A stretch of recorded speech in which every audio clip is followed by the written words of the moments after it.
इस ड्रामा के second part में हम देखते हैं कि दाही के घर आ जाने से सब लोग बहुत ज़्यादा शॉक में थे, यहाँ तक कि उसके अंकल भी बहुत ज़्यादा शॉक में थे। उसके अंकल घर से बाहर निकल जाते हैं और वो कहते हैं कि लगता है कि इस घर में किसी का श्राप लग गया है, सारे लोगों की शादियाँ धीरे धीरे टूट रही है।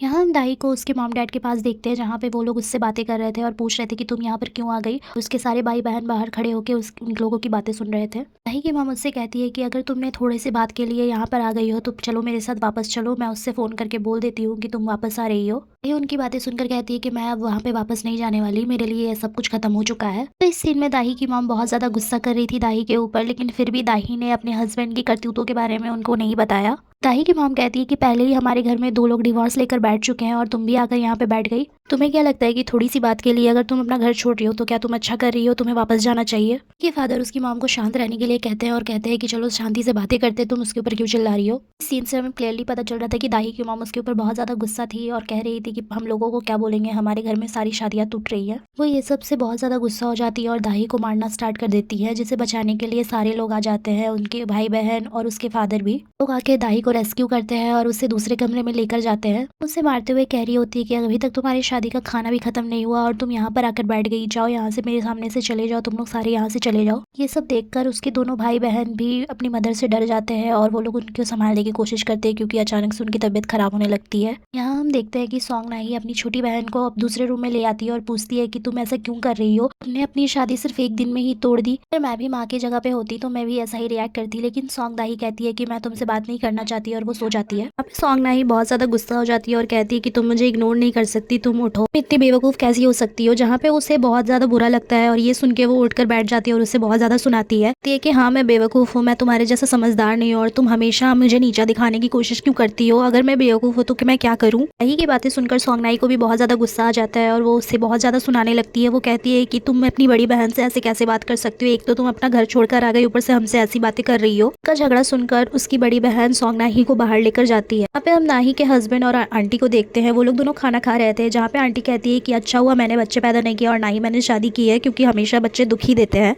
जिसके बाद आंटी क्यूंजो को खाने के लिए देती है, जहाँ पे वो कहती है कि इतना खाना फेंकने के लिए भी पैसे लगते हैं, इसीलिए मैं ये खाना खत्म कर रही हूँ। क्यूंजो के एक बाइट खाते ही सॉन्ग नाही और उसकी बड़ी बहन सॉन्ग दाही के रूम से निकलते हैं, जहाँ पे सॉन्ग नाही उसे खाना खाते हुए देख बहुत ज्यादा गुस्सा करती है। लोग घर जाने के लिए बाहर निकलते हैं, जहाँ पे क्यूंजो दाही के बारे में कह रहा था कि वो सबसे छोटी है और बहुत ज्यादा शांत है, जो शांत लोग रहते हैं वही लोग बड़े कारनामे कर दिखाते हैं। जहाँ पे सॉन्ग नाही कहती है कि तुम चुप रहोगे। घर पहुंचते ही इन लोगों को भी तू तू मैं स्टार्ट हो जाती है, जहाँ पे सॉन्ग नाही कहती है क्यूंजो को कि तुम मेरी भाई बहनों को नीचा क्यों दिखा रहे हो, तुम सोचते हो कि उन दोनों का डिवोर्स हो गया है तुम उन्हें नीचा दिखा सकते हो, तो ऐसा कुछ नहीं है। तुम्हारी फैमिली भी मुझे कुछ ज्यादा पसंद नहीं है। तुम्हारी माँ को देखो, आज की शादी के दिन भी वो तुम्हारे साथ ही आई, क्या वो कैब नहीं ले सकती, लेकिन फिर भी उन्हें तुम चाहिए होते हो हमेशा, वो हमेशा हमारे बीच में आ जाती हैं। यहाँ पे क्यूंजो भी कहते हैं कि मैं ऐसा कुछ नहीं कर रहा हूँ और ना ही मैं नीचा दिखा रहा हूँ, तुम कैसी बातें कर रही हो। और इन दोनों का झगड़ा ऑन एंड ऑन चलते रहता है। झगड़ा खत्म होने के कुछ समय बाद जहाँ पे क्यूंजो अपने सोफे पे लेटा रहता है, सॉन्ग नाही आती है और कहती है कि मेरा ओव्यूलेशन स्टार्ट हो गया है, तो चलो हम लोग इंटीमेट होते हैं। यहाँ पे क्यूंजो कहता है कि कुछ करने के लिए कुछ इमोशंस भी तो होने चाहिए, तुम ऐसा क्यों कर रही हो मेरे साथ। इसके आंसर में सॉन्ग नाही कहती कि इसमें कोई इमोशंस की बात नहीं है, चलो काम खत्म करते हैं। क्यूंजो कहता है कि तुम इतनी जल्दी सब कैसे भूल जाती हो, ऐसा कुछ नहीं होने वाला, प्लीज मुझे छोड़ दो। लेकिन सॉन्ग नाही उसकी बात नहीं सुनती और उससे जबरदस्ती करने लगती है, जिससे वो भाग कर जाके रूम में छुप जाता है और दरवाजा बंद कर देता है। जहाँ पे सॉन्ग नाही उससे चिल्ला चिल्ला के बोलती है कि दरवाजा खोलो, तुम ऐसा कुछ नहीं कर सकते। इनसे हमें पता चलता है कि सॉन्ग नाही बहुत ज्यादा डेस्परेट थी प्रेग्नेंट होने के लिए, लेकिन क्यूंजो उसे मना कर रहा था। शिफ्ट होता है और हमें सुबह का सीन दिखाया जाता है, जहाँ पे सॉन्ग नाही का सबसे बड़ा वाला भाई दौड़कर आता है और अपनी माँ को उठाता है और कहता है कि चलो देखते हैं बाहर क्या हो रहा है। यहाँ पे हम देखते हैं कि सॉन्ग दाही के हस्बैंड ने सारा सामान लौटा दिया था जो भी इन्होंने गिफ्ट में लिया था। देखकर सॉन्ग नाही का बड़ा भाई कहता है कि लगता है ये लोग सच में अलग होने वाले हैं। हम सॉन्ग दाही को देखते हैं जो उनके सामने से अपने ऑफिस के लिए निकल रही थी, लेकिन उसकी माँ उसे रोक लेती है और पूछती है कि तुम कहाँ जा रही हो। जहाँ पे सॉन्ग दाही कहती है कि मैं ऑफिस के लिए जा रही हूँ, मेरा काम मेरी कॉलीग कर रही है,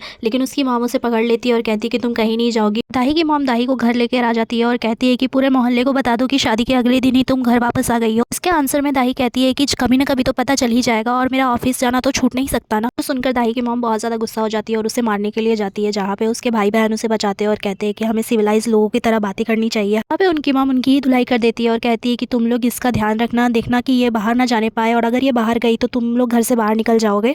यहाँ पे वो लोग कहते हैं कि ठीक है हम लोग इसका ध्यान रखेंगे, लेकिन आप कहाँ जा रही हो। लेकिन उन लोगों की मॉम उन्हें कोई आंसर नहीं देती है और वहाँ से चली जाती है। यहाँ हम सीन शिफ्ट होता है और हम देखते हैं कि नाही और क्युंजू बातें कर रहे हैं, जहाँ पे नाही कहती है कि मैं आर्टिफिशियल इंसेमिनेशन के लिए जा रही हूँ, तुम शाम को लैब में आ जाना काम खत्म करते ही। तो यहाँ पे मैं कॉन्टेक्स्ट दे देती हूँ। आर्टिफिशियल इंसेमिनेशन का मतलब है कि आर्टिफिशियल तरीके से ओवम और स्पर्म को मिलाना। ये बातें सुनकर क्युंजू कहता है कि हमें ये सब करने की क्या जरूरत है, हम तो नेचुरली भी सब कुछ कर सकते हैं, हमें बस थोड़ा टाइम चाहिए। इसके आंसर में नाही कहती है कि हमारे बीच में कुछ भी नेचुरल रहा नहीं है और पता नहीं ये सब टाइम कब आएगा, तो मैं अब और इंतजार नहीं कर सकती। यहाँ हम दाही की मॉम को देखते हैं जो कि दाही के हस्बैंड के घर के सामने खड़ी होती है और उसके घर के बेल बजा रही होती है, लेकिन घर पे कोई नहीं होता है, इसीलिए वहाँ पे बैठ जाती है। यहाँ घर में हम सॉन्ग दाही की बहन और भाई को देखते हैं जो लोग बातें कर रहे थे कि वो लोग उन लोगों को दाही को सपोर्ट करना चाहिए इस सिचुएशन में। लेकिन दाही की बहन कहती है कि हम अगर इनको इस सिचुएशन में दाही को सपोर्ट करेंगे तो हमारी भी शामत आ जाएगी। तुमने सुना नहीं कि माँ ने क्या कहा कि हमें भी घर से निकाल देगी, तो प्लीज़ तुम इस सिचुएशन में अब चुप रहो। सीन शिफ्ट होता है और हम दाही की मॉम को मार्केट के अंदर देखते हैं, जहाँ पे वो दो औरतें उन्हें रोकती है। वहाँ पे वो दोनों औरतें उन्हें रोकती है और कहती है कि तुम्हारी बेटी की शादी हुई है, चलो तुमने कहा था कि तुम हमें पार्टी दोगी। जहाँ पे दाही की मॉम बहुत ज़्यादा अनकंफर्टेबल हो जाती है, क्योंकि उन्हें पता नहीं होता है कि दाही की शादी टूट गई है। इसकी वजह से उन्हें उन औरतों को पार्टी देनी ही पड़ती है और हम लोग देखते हैं कि वो लोग पार्टी कर रहे थे, जहाँ पे वो दोनों औरतें बहुत सारा खाना खा लेती है जो कि बहुत ज़्यादा महंगा होता है। यहाँ पे फिर से हम घर का सीन देखते हैं, जहाँ पे तीनों भाई बहन खाना खा रहे थे और जैसे ही उन्हें पता चलता है कि उनकी मॉम आने वाली है, वैसे ही वो लोग दाई को कमरे में जाने के लिए कह देते हैं। जैसे ही दाई की मॉम घर में आती है, वहाँ पे वो देख लेती है कि कटोरे में 3 चम्मच रखे हुए थे, जहाँ से उन्हें पता चल जाता है कि दाई भी यान के साथ खाना खा रही थी। दोनों बड़े भाई बहन अपनी मॉम से पूछ रहे थे कि आप कहाँ गई थी। दाई का बड़ा भाई अपने मॉम के कपड़े को स्मेल करने लगता है, जहाँ से उसे पोक की स्मेल आती है, जहाँ पे उसका बड़ा भाई कहता है कि आपके कपड़ों से तो खाने की स्मेल आ रही है। यहाँ उनकी मॉम कहती है कि तुम लोग मेरे बारे में छोड़ो, अपनी बातें करो, जाके खाना खाओ और दाई को भी खिला देना। उनकी बातें सुनकर दाई के दोनों भाई बहन कहते हैं कि ये कैसी औरत है, पहले तो दाई को मारती है और उससे फिर खाना खिलाती है।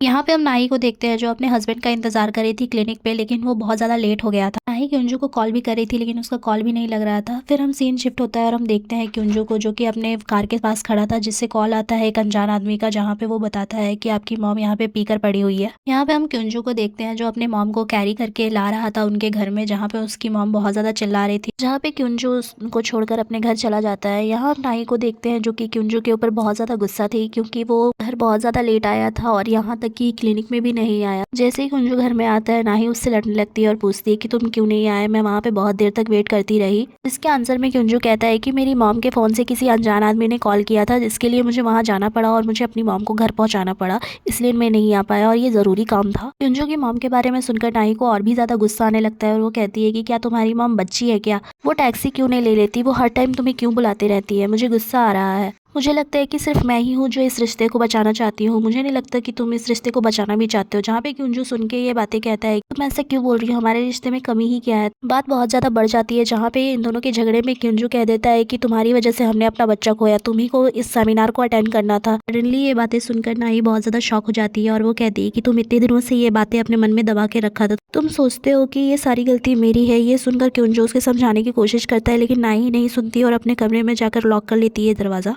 यहाँ हम नाही को एक पिक्चर देखते हुए देखते हैं जो कि उसके अनबॉर्न चाइल्ड की थी, और जिससे हम पास्ट के सीन में जाते हैं तो पास्ट में हमें दिखाया जाता है कि क्युंजू और नाही दोनों ही इस बच्चे के लिए बहुत ज़्यादा एक्साइटेड थे, लेकिन नाही बहुत ज़्यादा काम करती थी। यहाँ क्युंजू से समझाता है कि वो उससे कहता है कि तुम्हारे इस प्रेगनेंसी में बहुत ज़्यादा कॉम्प्लिकेशंस है, तो इसीलिए तुम्हें इतना ज़्यादा काम नहीं करना चाहिए। लेकिन नाही कहती है कि नहीं, ऐसा कुछ नहीं होगा, मैं सब संभाल लूँगी।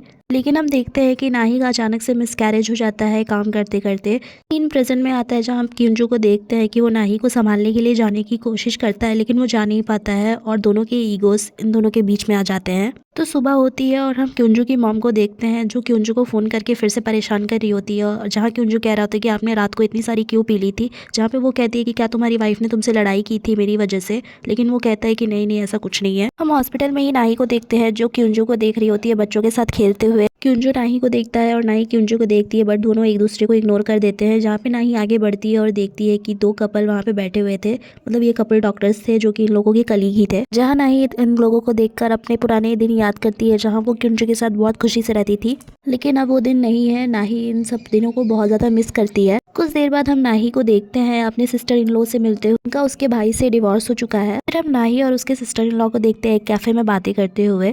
तो आपका सवाल जरूर होगा कि नाही की सिस्टर इन लॉ हॉस्पिटल में क्या कर रही है। वैसे तो उनकी जो छोटी बेटी है वो ज़्यादा बोल नहीं पाती, इसलिए वो उनका ट्रीटमेंट करा रही है। अब बातों ही बातों में नाही उनसे पूछती है कि आप बता सकती हो कि आपने मेरे भाई को डिवोर्स इसलिए दिया क्योंकि उसने घर बेच दिया। जिसके आंसर में सिस्टर इन लॉ कहती है कि ऐसा कुछ नहीं है, मुझे लगता है कि मैंने उसे डिवोर्स इसलिए दिया क्योंकि मैं खुश नहीं थी। इसके बाद वो कहती है कि मुझे बहुत ज़्यादा बुरा लगता था जब तुम्हारा भाई पिट कर आता था, लेकिन अब मुझे फिक्र नहीं होती और डिवोर्स का असली मतलब ये होता है कि अब मुझे किसी से नफरत नहीं करनी पड़ती। सीन फिर से शिफ्ट होता है और हम दाही की मॉम को देखते हैं, जहाँ पे दाही के हस्बैंड के घर के सामने वो खड़ी थी।